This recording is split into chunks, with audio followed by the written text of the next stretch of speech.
मेरी माँ फोत हुई तो मैं रोज माँ की कब्र पर जाता, मगर ये देखकर डर जाता। मेरी माँ की कब्र फटी पड़ी होती, मगर मैं जैसे ही अंदर झांकता तो मेरी माँ सफेद कफन में लिपटी पड़ी होती और उसमें से खुशबू आ रही होती। मैं डर जाता कि कौन है जो मेरी माँ की कब्र खोलकर चला जाता है और मेरी माँ को कोई नुकसान नहीं पहुंचाता। मैं माँ की कब्र अपने हाथों से बनाता और फातिहा पढ़कर वापस आ जाता। एक रोज मैं माँ की कब्र पर गया तो वहां लोगों का हजूम लगा हुआ था। मैंने उस हजूम को क्रॉस किया और माँ की कब्र में झांका तो मेरा दिल फट गया, क्योंकि मेरी माँ।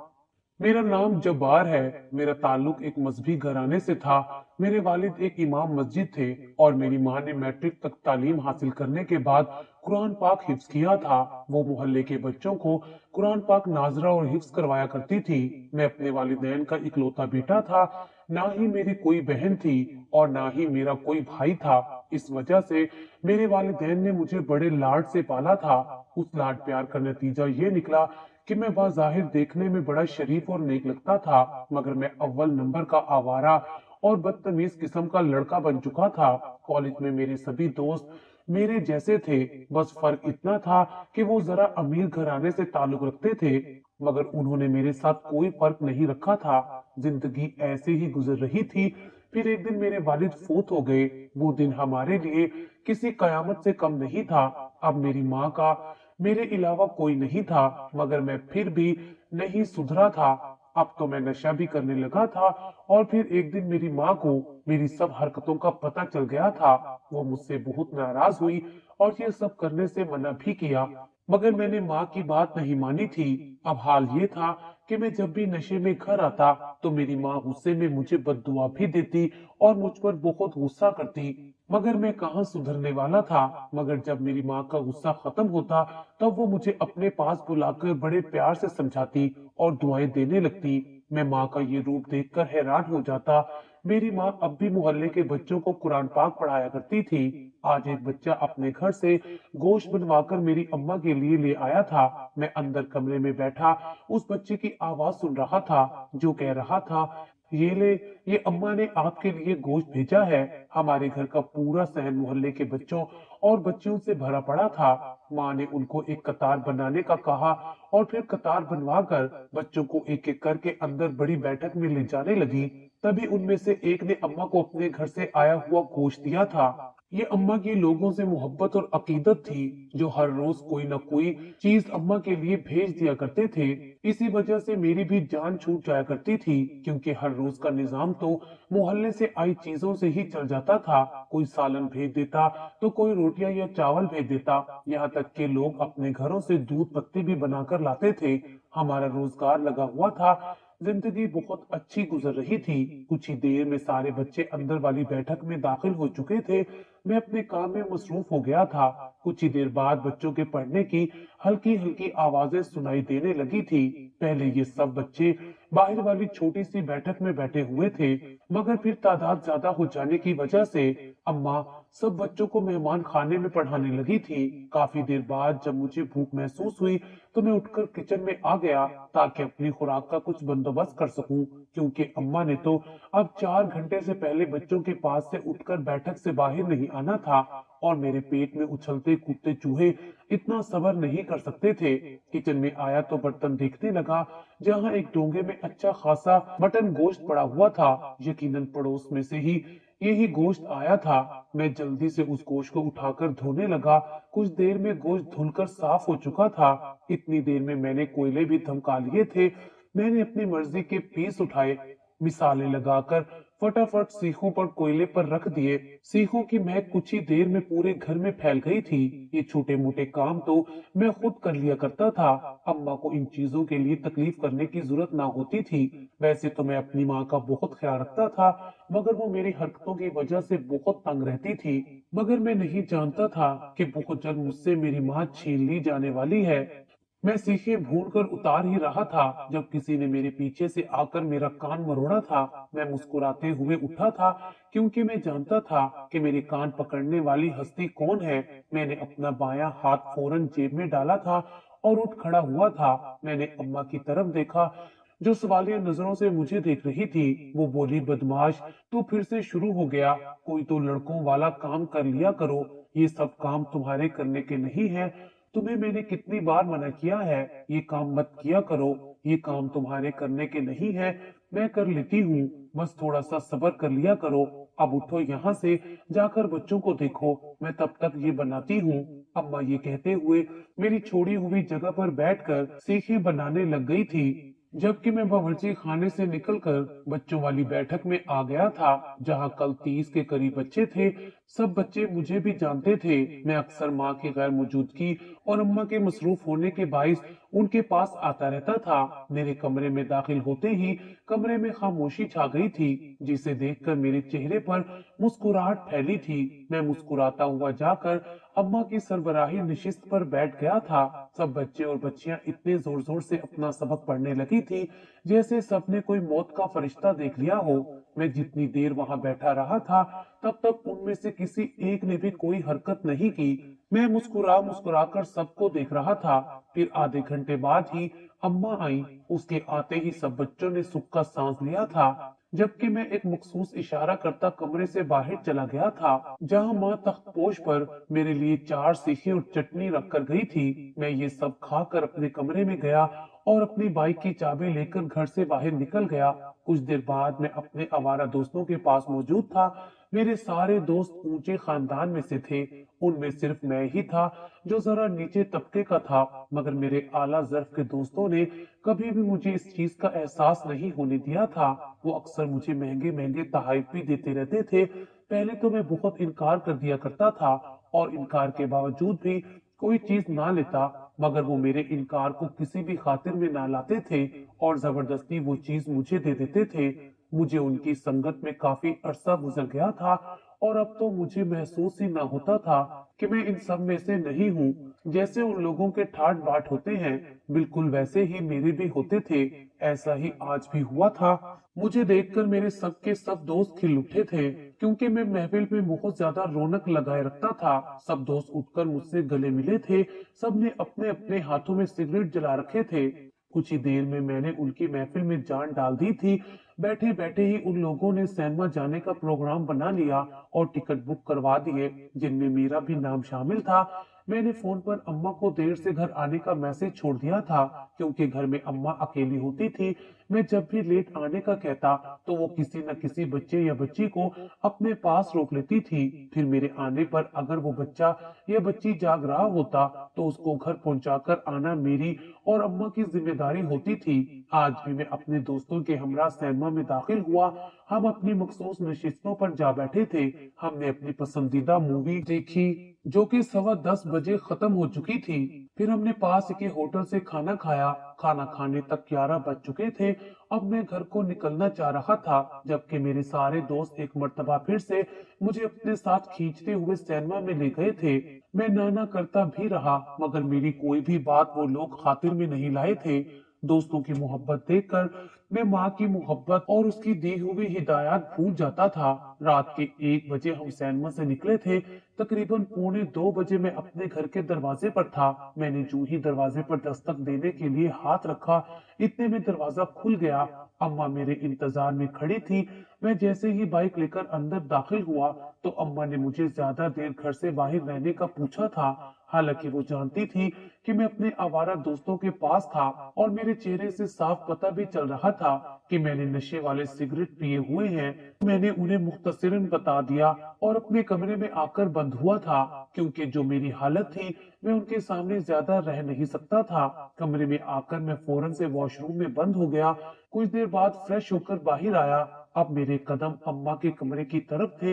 मैं अम्मा के कमरे की तरफ गया, तो कमरे का दरवाजा बंद था। मैंने झांक कर अंदर देखा, जहां अम्मा के साथ मदरसे की एक लड़की भी थी, जो मुझे देखते ही उसने अपने चेहरे पर निकाब डाल दिया था, क्योंकि उसे महसूस हो गया था कि मैं उसे अच्छी नजर से नहीं देख रहा। उसकी उम्र तकरीबन 16 बरस थी। वो पिछले 9 साल से अम्मा के पास आ रही थी और साथ साथ हिफ्ज भी कर रही थी। मैं वहीं दरवाजे से पलट आया और किचन में जाकर अम्मा के लिए दूध गर्म किया। मैं रोजाना रात को अम्मा को दूध गर्म करके दिया करता था, साथ ही साथ खुद भी पीता था। अभी फिलहाल मैंने अम्मा के लिए ही दूध गर्म किया और गिलास ट्रे में रखकर अम्मा के कमरे में चला आया और दूध का गिलास अम्मा को पकड़ा दिया। अम्मा दूध पीने लगी, फिर मुझे कहा कि बेटा, इस बच्चे को इसके घर छोड़ आओ। जिस वक्त तुमने कॉल की उस वक्त सारे बच्चे जा चुके थे, सिर्फ बाकी यही थी, तो मजबूरन मैंने इसी को रोक लिया था। अब तुम जल्दी से जाओ और इसको घर छोड़कर आओ। रोक तो मैं देती, लेकिन इस बच्ची का मसला है, जवान बच्ची को मैं सारी रात अपने घर पर नहीं रख सकती, और वो भी इस सूरत में जब मेरा भी जवान बेटा घर पर हो। मैंने अम्मा की बात सुनकर एक नजर उस लड़की की तरफ देखा और फिर हाँ में सर हिला दिया।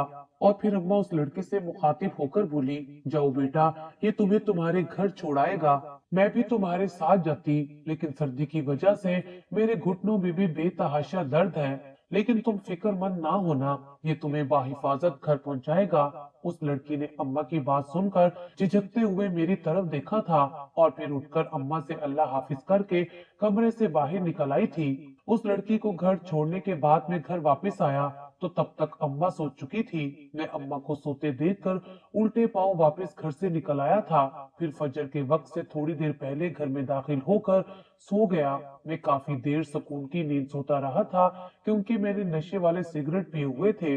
मैं अगले रोज दोपहर 3 बजे तक सोता रहा था। फिर मेरी आंख अम्मा की चीख सुनकर खुली थी। अम्मा चीख चीख कर रो रही थी।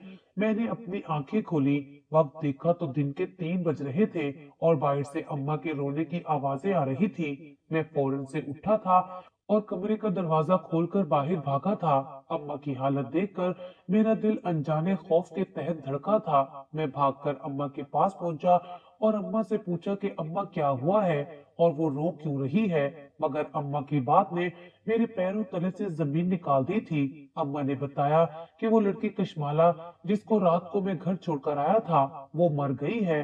किसी ने उसके साथ ज्यादती करके उसे मार दिया था। अम्मा मुझे कोस रही थी कि ये सब मैंने किया होगा, क्योंकि रात को मैं नशे में था। मैंने अम्मा के सर पर हाथ रखकर कसम खाई कि मैं रात को नशे में जरूर था, मगर मैंने ये सब नहीं किया है। मेरी अम्मा रो रही थी और मुझे अपने कानों पर यकीन नहीं आ रहा था कि जो कुछ मैं सुन रहा हूँ, क्या वो सच है या कोई झूठ है। उस लड़की का खूबसूरत चेहरा एकदम से मेरी आंखों के सामने आ गया था। ऐसा कैसे हो सकता था? मेरी हालत गैर हो रही थी।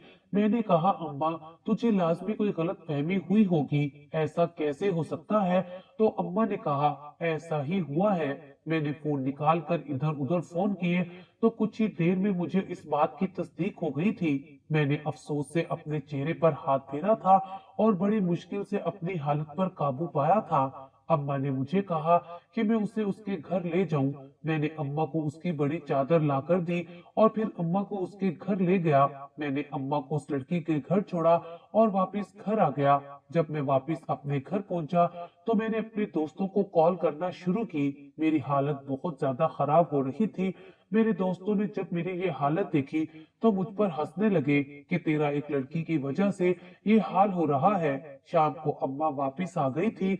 वो अभी तक रंजीदा थी। वो मुझसे बिना कोई बात किए कमरे में चली गई, जबकि मैं उसकी सेहत का ख्याल रखते हुए किचन में चला आया था। मैंने अम्मा का फेवरेट खाना बनाया और कमरे में चला गया और अपने हाथों से निवाले बना बना कर जबरदस्ती अम्मा को खाना खिलाया। अम्मा खाना खाकर सो गई, मगर वो अब भी मुझसे नाराज थी। मैं भी अपने कमरे में आकर लेट गया। ताहम मेरा जहन मुसलसल उसी लड़की की तरफ लगा हुआ था। उसे याद करते करते ना जाने कब मैं नींद की वादियों में उतर गया था, ये जाने बगैर कि अभी एक और कयामत मेरी मुंतजिर थी। रात को अम्मा मेरे हाथ से खाना खाकर सोई थी, मगर फिर वो दोबारा ना उठी थी। वो हमेशा हमेशा के लिए सो गई थी। उस रात अम्मा को हार्ट अटैक आया था और उसकी जान चली गई थी और मैं अकेला रह गया था। अम्मा का मरना था कि मेरे सर से ममता का शफकत भरा हाथ उठ गया था। अपनी माँ को कब्र में उतारने के बाद मैं बेहद रोया था। मैं जब भी दोस्तों के बीच बैठकर उस लड़की कशमाला की बात करता तो मेरे दोस्त मुझे मजनू कह कह कर पुकारते थे। उस रात जब मैं उस लड़की को घर छोड़ने जा रहा था तो तब मैंने सोच लिया था कि मैं अगले दिन अम्मा से अपने और कशमाला के रिश्ते की बात जरूर करूंगा। मगर अगले ही दिन न जाने ऐसा क्या हुआ था कि मुझे उसकी मौत की खबर मिली थी और उसकी मौत के एक दिन बाद ही मेरी माँ भी मुझे छोड़कर चली गई थी। अब मैं रोजाना फातिहा पढ़ने के लिए अपनी माँ की कब्र पर जाता था, मगर मैं माँ की कब्र देखकर डर जाता, क्योंकि मेरी माँ की कब्र खुली पड़ी होती थी, मगर वो कफन में लिपटी कब्र में पड़ी होती थी। मैं माँ की कब्र फिर से बनाता और घंटों वहां बैठा रहता था। मुझे खुद से अपनी माँ की जुदाई बर्दाश्त नहीं हो पा रही थी। मुझे तो ये समझ नहीं आ रही थी कि अम्मा ने इतना गहरा सदमा किस चीज का लिया है, जो उन्हें मौत के मुंह में ले गया था। और अब मेरी माँ की कब्र के साथ क्या हो रहा था। आज अम्मा को फौत हुए 3 दिन गुजर गए थे, मगर यही सब कुछ रोज हो रहा था। गोरकन का कहना था कि वो भी कुछ नहीं जानता, आखिर ये सब कैसे हो जाता था। आज भी मुझे बड़ा गुस्सा आया था। खैर, अगले रोज जब मैं वापस कब्र पर आया तो मुझे हैरानगी हुई थी। अम्मा की कब्र पर बेतहाशा लोगों का रश लगा हुआ था। मैं उस भीड़ को तोड़ता हुआ कब्र के पास पहुंचा तो आगे का मंजर देखकर ही मेरी जान निकलने लगी थी। मेरी माँ की कब्र को पुलिस वाले घेर कर खड़े थे और मेरी माँ को कब्र से निकाल रहे थे। मैंने वहां जाकर उन्हें रोकने की कोशिश की तो उन्होंने मुझे पीछे हटा दिया, बल्कि एक सिपाही ने मुझे अपनी हिरासत में ले लिया था। पता नहीं ये क्या हो रहा था। मैं मुजरिम तो नहीं था जो उन्होंने मुझे पकड़ लिया था। खैर, जो ही उन्होंने मेरी माँ की कब्र खोदी और अब्बा की डेड बॉडी निकालकर एम्बुलेंस में डाली और अस्पताल लेकर गए। उन लोगों ने अम्मा की डेड बॉडी का पोस्टमार्टम करवाया था, क्योंकि उनको इत्तला मिली थी कि मेरी माँ की मौत तबाही मौत नहीं थी, बल्कि किसी की साजिश से हुई थी। किसी ने अम्मा का कत्ल किया था, मगर क्यों और कब, इस बात का भी कोई पता नहीं चल रहा था। सब लोग पोस्टमार्टम की रिपोर्ट आने का इंतजार कर रहे थे, जो 2 घंटे बाद आनी थी। और जैसे ही 2 घंटे बाद रिपोर्ट आई, उस पर यह चीज साबित हो चुकी थी कि वाकई मेरी माँ की मौत गला दबाने से हुई थी। मगर उसी वक्त अम्मा को हार्ट अटैक भी आया था। अम्मा की मैयत को दोबारा से गुस्ल देकर तदफीन के लिए ले जाया गया था, जबकि मुझे वहीं से गिरफ्तार करके जेल ले जाया गया था। मुझे कुछ समझ नहीं आई थी कि मेरे साथ ये क्यों हो रहा है। मैंने बेतहाशा एहतजाज किया, जिस पर एक हवलदार मेरी तरफ आया। मैंने उसको कहा कि मुझे जेल में क्यों डाला है, मुझे यहाँ से निकालो ताकि मैं अपनी माँ के कातलों को ढूंढ सकूं। तो उस हवलदार ने मुझे कहा कि चुप करके अंदर बैठ जा, नहीं तो वो छितरोल करूंगा कि तू सारी जिंदगी याद रखेगा। खुद ही अपनी माँ का कत्ल करता है और फिर खुद ही अनजान बनता है। शुक्र है कि तेरे दोस्तों ने तेरा चेहरा बेनकाब कर दिया है। अब तू लंबा अंदर जाएगा। तूने ना सिर्फ अपनी माँ का कत्ल किया है, बल्कि एक मासूम लड़की की जान भी ली है। अब चुप करके बैठ जा। उस हवलदार की बातें सुनकर मेरा दिमाग चकरा गया था। मुझे कुछ समझ नहीं आ रही थी कि क्या हो रहा था। मुझे एकदम से अपने दोस्तों का ख्याल आया, तो मैंने हवलदार से दरखास्त की कि मुझे कॉल करने दी जाए। मुझे बहुत मुश्किल से एक कॉल की इजाजत मिली थी। मैंने अपने दोस्त को कॉल मिलाई और उसको मदद करने का कहा, तो वो मेरा हाल सुनकर हंसने लगा। वो सब के सब एक साथ ही बैठे थे। अब मुझे कुछ समझ आया कि ये सब उन्हों की चाल थी। मेरी सबसे बड़ी गलती यही थी कि मैंने अम्मा की बात नहीं मानी थी। अम्मा ने मुझे कितनी मर्तबा कहा था कि इन आवारा लोगों से दोस्ती ना करो, इनकी दोस्ती अच्छी नहीं होती। मुझे मेरे दोस्तों ने ही धोखा दिया था। मेरी तरह वो भी उस लड़की पर मरते थे। उन्होंने कशमाला को देखा हुआ था और कई बार मुझे कहा था कि मैं उनके साथ मिलकर इस लड़की को अगवा करवाने में उनकी मदद करूं। वो सब उसे अपनी हवस का निशाना बनाना चाहते थे, मगर मैंने उनका साथ देने से इनकार कर दिया था। उस दिन मेरे दोस्तों ने ही उसे अगवा किया था। पहले उन्होंने कशमाला के साथ ज्यादती की, जिसके बायस उसकी जान चली गई। उस रात जब मैं कशमाला को छोड़ने गया तो कशमाला अपने घर से कुछ फासले पीछे ही मुझे रोक दिया था। वो नहीं चाहती थी कि रात के इस पहर उसके घर वाले मुझे उसके साथ आता हुआ देखें, इसलिए मैं वहीं से वापस आ गया था। मगर मुझे नहीं पता था कि उसी रात मेरे दोस्तों ने उसे अगवा कर लिया था और उसके साथ इंतहाई बुरा सलूक करके उसको घर के दरवाजे के आगे मुर्दा हालत में फेंक गए थे। अम्मा को यही लगा कि कशमाला के साथ ये सब मैंने और मेरे आवारा दोस्तों ने किया है, इसलिए अम्मा ने कशमाला के घर वालों से कहा था कि वो मुझ पर और मेरे आवारा दोस्तों पर केस करें और अम्मा उनका पूरा साथ देगी। अम्मा मुझे मुजरिम समझ रही थी। मगर इस सब की खबर मेरे आवारा दोस्तों को हो गई थी। इससे पहले अम्मा मेरे आवारा दोस्तों का नाम लेती, उन्होंने मेरी माँ को ही मार दिया था। और फिर मेरे दोस्त मेरे साथ शरारत करने के लिए रोज मेरी माँ की कब्र से मिट्टी हटा देते थे। उनके लिए ये एक मजाक था, मगर कानून से कौन बच सकता है। जब इस केस की तफ्तीश हुई तो मेरे सारे दोस्त पकड़े गए थे। मैं बेकसूर था। मुझे लगा मैं जेल से बाहर आ जाऊंगा, मगर मेरे सभी दोस्तों ने बयान दिया कि ये सब करने में मैंने उनकी मदद की थी, और इस बयान की वजह से मैं भी मुजरिम बन गया था। आज मैं जेल में बैठा अपनी जिंदगी की कोताहियों को याद कर रहा था। काश मैं अपनी माँ की बात मानकर इन आवारा दोस्तों से दोस्ती खत्म कर देता, तो आज इस हाल में ना होता और मेरी माँ भी जिंदा होती।